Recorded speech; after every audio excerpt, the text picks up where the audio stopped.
been involved with this project since the beginning. How has it grown since you put those first seeds in the ground? Yeah, I mean, like, I noticed that when people come back for a visit, that's the best, is when they remind me how much it's grown, because it's hard to remember. But they were just little, sticks coming out of the ground in this empty farm field, and now the apple trees are about 6 feet tall.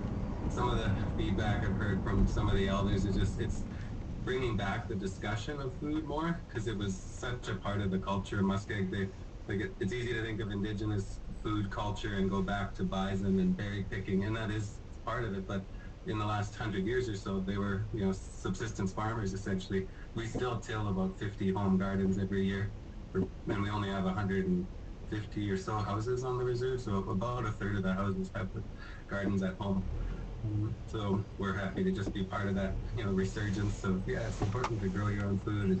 It's a bit of work, but the payoff is worth it. And if bigger calamities happen, we have a bit of security growing here. And Julia, as one of those people who grow their own garden, why do you do it? Why is it important for you to get your fingers dirty and pass on this knowledge?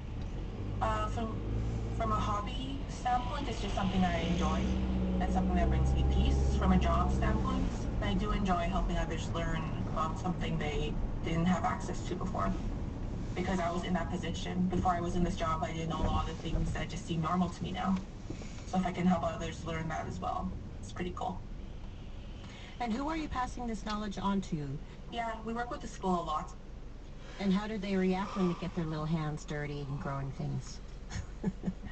A lot of them like it. Some of them don't. They'll like stand at the outside of the group and like try and find something else to do. But a lot of them do like it. We're working on making our own vermicompost, which is basically just dumping worms in like paper shreds and pouring food scraps in there to make our own vermicompost. And we put some in the classrooms last year so the kids could see the process of it, and I really like that. The worms eat the food scraps and they move through the bedding and they poop. And their poop is vermicompost that we use in our gardens. Fascinating. So it certainly teaches young people the cycle of life, so to speak, right? Yeah, and they'll just keep eating through the food scraps and their bedding until it's just a box full of vermicompost. Love it, but don't love it.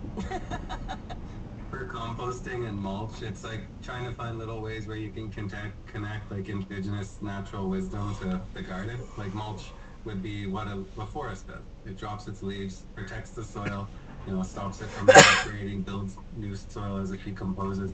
So in a garden, why do we till it?